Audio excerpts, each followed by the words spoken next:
Absolutely. I mean, Candlestick was a great place to take a vacation from. You didn't mind leaving that place, but this place, I miss it. Well, you know what? Baseball is just around the corner. It's going to happen real soon. Oh, no, no, no. I want it now. I want to see balls in the water now. I want to see the flags waving now. I want to hear the roar of the crowd right now. Well, I don't think that's going to happen right now, but I'll tell you what we can do right now is we can do a show. We can do a show now? Absolutely. I'm psyched.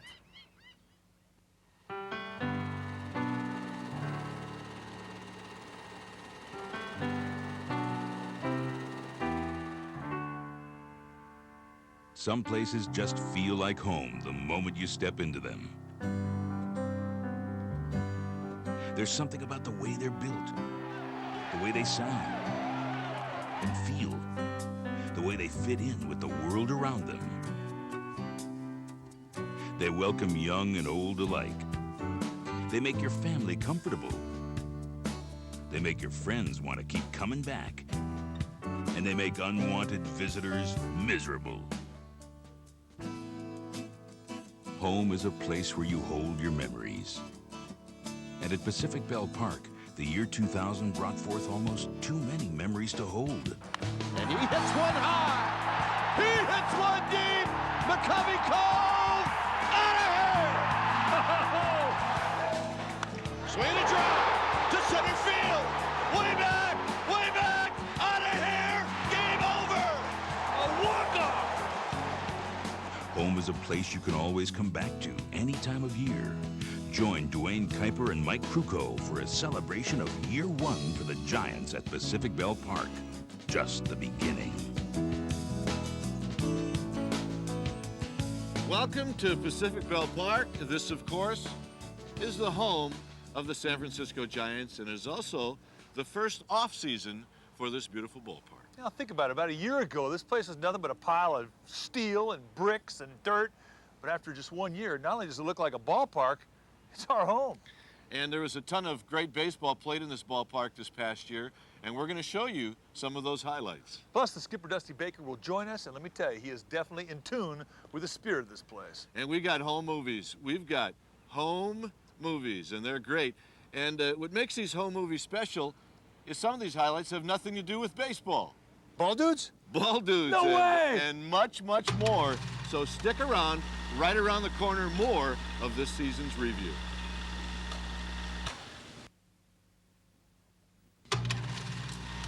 And now, back to Duane Kuiper and Mike Krukow as the 2000 Giants. Just the beginning continues. Okay, it was an easy script to write. Opening day for the Giants, brand spanking new ballpark, boats in McCovey Cove, Giants with brand new uniforms, everything was looking good. And then in the script, the Giants were just supposed to flat out whip the Dodgers. Oh, we're talking supreme scientific whooping here on the Dodgers. Didn't quite happen that way, but if you think back to spring training, the skipper, Dusty Baker, was quite prophetic when he said, don't expect the Giants to get off to a fast start. Why? He says nobody knows how to play in this ballpark. Till they do, until they hit that comfort zone, they could be a bit disoriented. Well, they were. They were a bit disoriented to the tune of an 0-6 start. Let's face it, the players, Dusty Baker, they're trying to get used to this ballpark. They know there's going to be people in the stands, but they need to find this a friendly place. Yeah, 0-6. I mean, there was a little bit of a time there right there. We're thinking to ourselves, we're not going to go 0-1, are we? Jeez. Well, things kind of bottomed out for the Giants on the road in Cincinnati. They left Cincinnati 4-11 heading into Arizona, where they were going to meet the Arizona Diamondbacks for a 3-game set. This was a chance for the Giants to go away and never come back.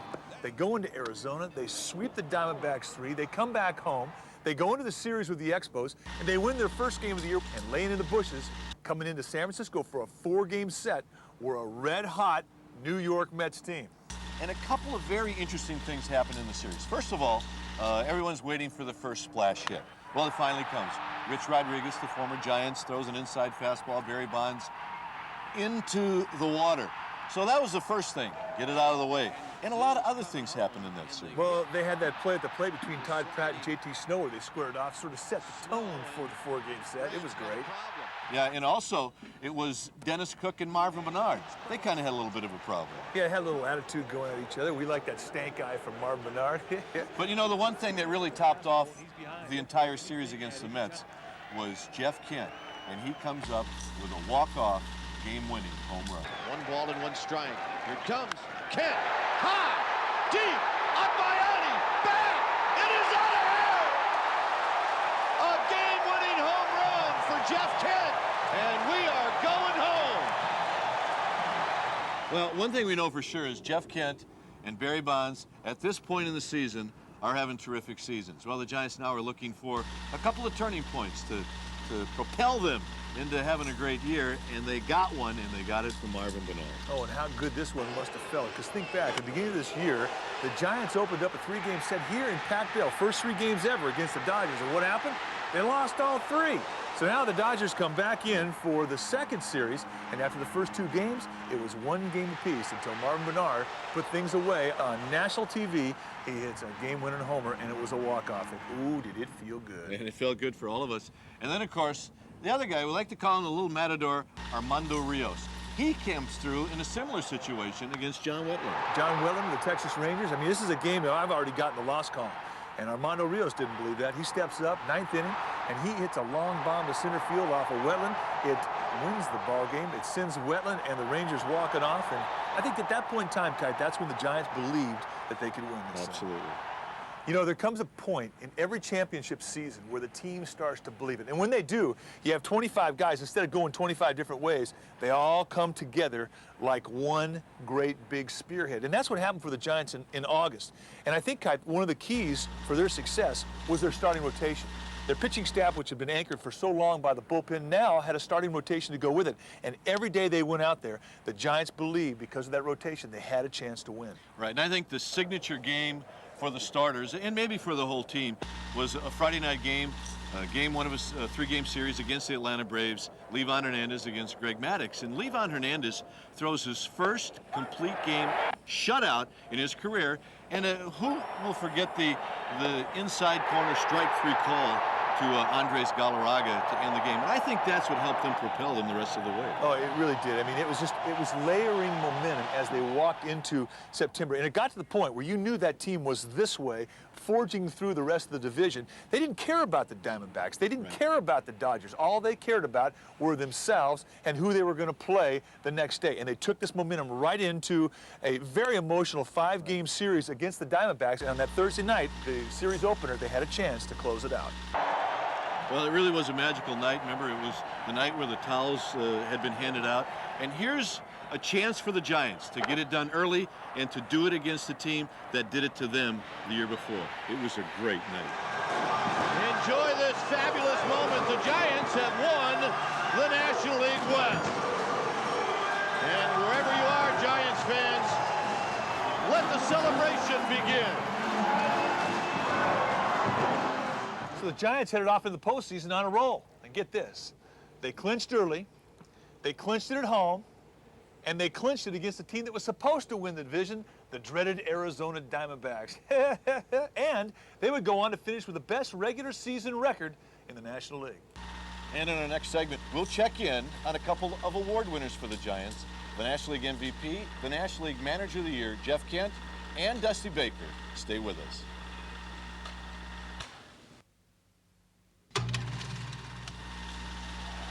The Giants had many heroes in the year 2000, but 2 All-Stars stood out above the rest. Number 3 hitter Barry Bonds smashed a career-high 49 homers, while cleanup hitter Jeff Kent hit .334 and drove in 125 runs. All year, fans argued over which one of them should be the National League MVP, and appropriately, they finished 1-2 in the voting.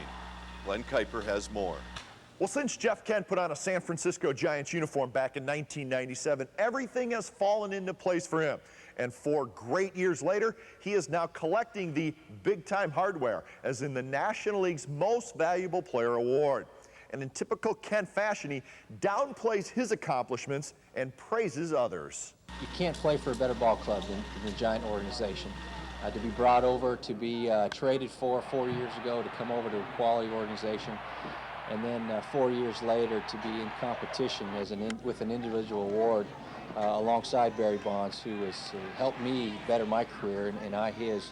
What a great achievement that has been, to be acknowledged as the best from my team, because there's no way that I could be doing the things that I'm doing without guys playing in front of me or behind me. Kent excelled in every offensive category, leading the team in batting average and finishing second to Bonds in on-base percentage and runs scored. He also anchored a strong Giants infield with the strongest defensive season of his career. People don't realize that he did a lot better with his glove, too. Defensively, he was pretty solid at second base. He didn't make very many errors, and he made the routine play consistently. And him and Richie did a great job up the middle, turning double plays. So he didn't get enough credit for his defense this year, but I think that's something that factored in his MVP. Pacific Ballpark was built with Barry Bonds in mind, with short right field dimensions inviting the Giants' one lefty slugger to pull the ball towards the bay. But neither Bonds nor Kent was distracted by any emphasis on stats. Both stars played to win ball games, not awards, and they were winners on both counts. Being an old Yankee, you're going to think Maris and Mantle, and how Maris became somebody that the team booed, or the fans booed, because people wanted all of a sudden Mantle to now win the home run championship and break Ruth's record. I mention that because it can tear a team apart or bond them together, depending on how the guys handled it. For Barry and Jeff, other than what they went for them, they handled it fantastic. And they're not buddies, but the way they handled it as teammates, I was real proud. And it kept the team together. And I think the way they handled themselves with it, it was nice to be a part of. Bonds did come away with the Silver Slugger Award in the National League as the best offensive left fielder. Teammate J.T. Snow was honored for his defense, taking home his 6th consecutive Gold Glove at first base. And Rob Nen, who enjoyed a dominant season as the Giants' closer, finished 4th in the Cy Young balloting, winning more votes than any other reliever. And another big winner for the Giants, as we all expected, the manager of the year, Dusty Baker. And he's going to take some hardware home, and it sure looked like he enjoyed this ballpark. Well, he earns it. I mean, how about Dusty Baker, the skipper? 3 out of the last 8 years, he has won Manager of the Year.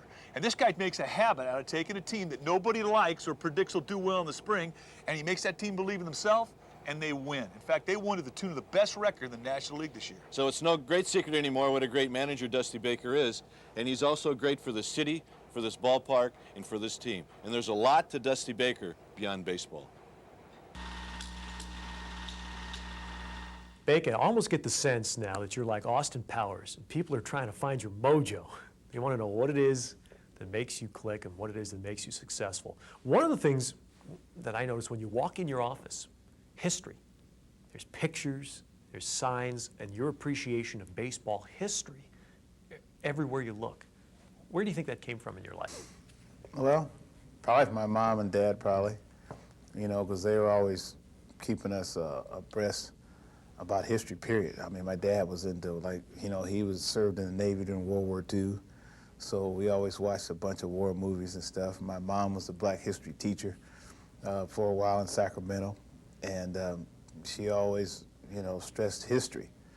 And, you know, just, I guess from them, and once you get interested in the history and as to why something happened, or even the rise and fall of the Roman Empire, as to why, or you know, why did they rise, why did they fall?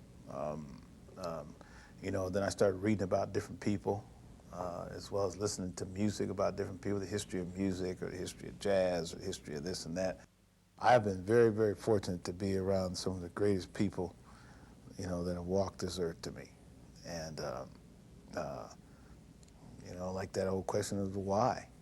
You know, I mean, I've been around people from, you know, like I said, Hank Aaron, I mean, Willie Mays, I mean, Lana Cepeda, you know, to civic leaders, you know, Andrew Young, Maynard Jackson, Jesse Jackson, you know, Desmond Tutu,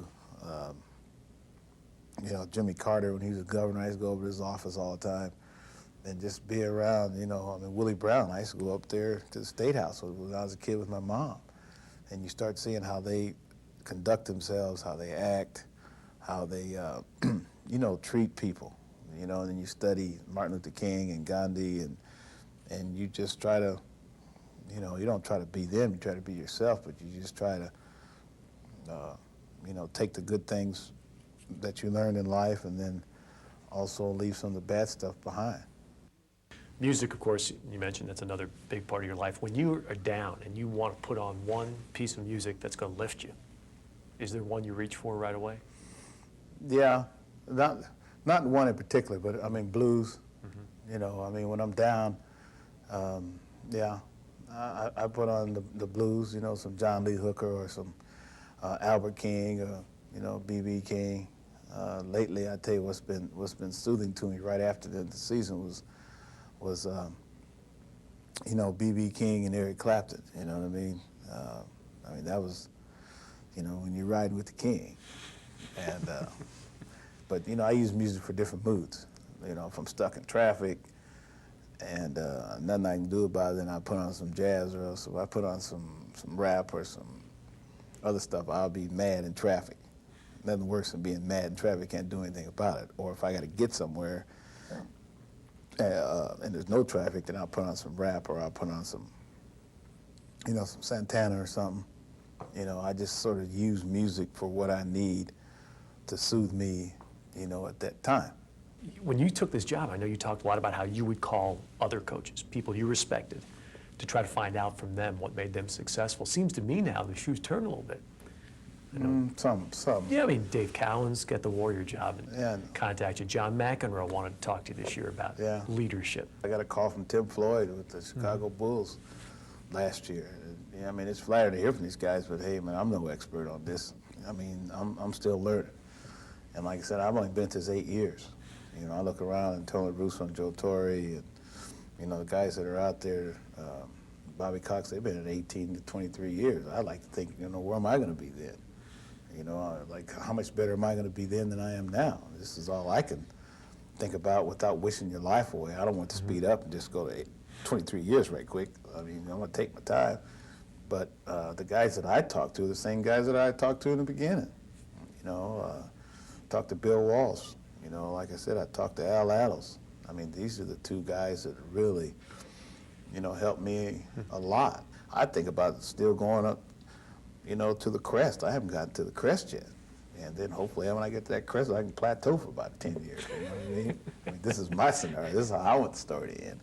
And, I mean, I don't think about it. I just think about winning, man. Every, you know, day's you know, every game's different. Every year's like a, you know, you wonder, and it's a trip. And believe me, nobody wants to win more than me, because my daughter, she asked me years ago, she had me think I had a problem, because she said, Daddy, why must you win all the time?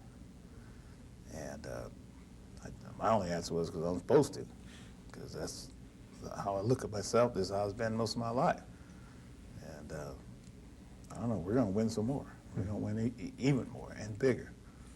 And I think our guys, you know, got that taste in their mouth. Once you get that taste of winning, it's hard to get out. And all that does is just increase your hunger, and the taste grows even more. There's more to Pac-Bell Park than runs, hits, and airs. Stay with us. We'll show you some of the stuff outside the lines that makes us love this ballpark. Scenes from the cutting room floor coming up next.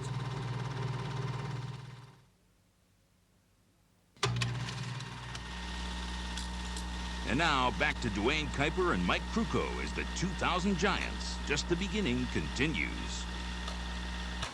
Welcome back, and so far this has been great. Last season was like a highlight film. And like most of the time, some of the best highlights happen outside the white lines. Oh, you're right, Smooth, and I think it was like a home movie. In fact, it is a home movie. Let's check it out. Lights, camera, action. Take it away, Smooth. All right, we've got boats. We got all kinds of boats. We got big boats. We got rowboats. Hey, we got a boat that Mike Krukow met his wife in. It's in the water. And also, we got fast boats, and we had all kinds of boats. We had John Miller's boat, the San Francisco Spirit. Yeah, that was a pretty boat that the Big Kahuna had. We also had Ted Robinson's boat. There it is. Hey, attaboy, Ted. And from our vantage point from the booth, we loved the view. It was awesome, Mike. We had a great view of all the work this year, and a lot of it was glove work. And it wasn't always the plays on the field that caught our eye. It was sometimes in the stands. We've always said, you bring your glove, you get a ball. Like Tiger Woods says, you bring two gloves, you get with the little bird left on the rock. This little one here was waiting for a ball. She won our heart. It was a great year, but this was the best play turned in by a fan. Dr. Emmett Brown from Back to the Future, snagging a home run for Rich Arulia. Woohoo! Nice play. Emmett, someday you might actually be a ball dude. The ball dudes, well, they're awesome. But the one thing that has been consistent with our ball dudes, both at Candlestick and at Pac-Bell Park, is they're not going to catch the baseball. Well, but you know they're always going to be hustling, sometimes falling, always smiling, or is that sometimes smiling and always falling? Well, we love our ball dudes, and we certainly hope that they're back next year. Get up, don't get hurt, and if you do something good, like pick up a rolling baseball, do yourself a little favor and do a little dance. It keeps you loose. And Giants fans have had a love affair with man's best friend for a long time. First, you could bring your pooch to the park during the dog days of summer. And then they were teaching the dogs to fetch the ball out of the water. And guess what? The water's freezing. Saw lots of good dogs this year. We saw the Portuguese water dogs that were trained by Father Guido Sarducci. And that was a big hit, although there were only 6 splash hits to fetch. But there's one thing that's bothered me, Kuip. One thing that I've been wondering about since the season ended. I want to know is, who let the dogs out? Well, I'm going to tell you who let the dogs out. It was those darn little Giants kids that were running around the ballpark. And I'm going to tell the skipper. Well, honestly, it was a family affair and around the Giants dugout this summer, and I think a big part of their success, it was the kids. It was the kids, and Dusty Baker felt that you have a son in a dugout, you want to do something good for him or for her to see. And it was a big part of the motivation that the Giants players had because of these kids. And wasn't it Willie Mays that once said you've got to have a lot of little kiddie to play this game? Well, it was very obvious this year that there was that little kid enthusiasm all through the Giants season. And kudos to Dusty for allowing it to happen. One of our favorite things. And we'll be right back to wrap things up.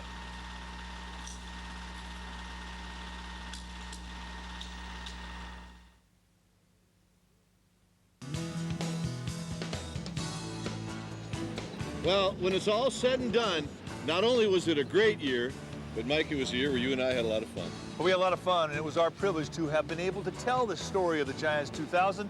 It was a story that was so good, it even made Willie Mays smile. And smiling Willie is. All right, hope you enjoyed the show, and we'll see you at the ballpark.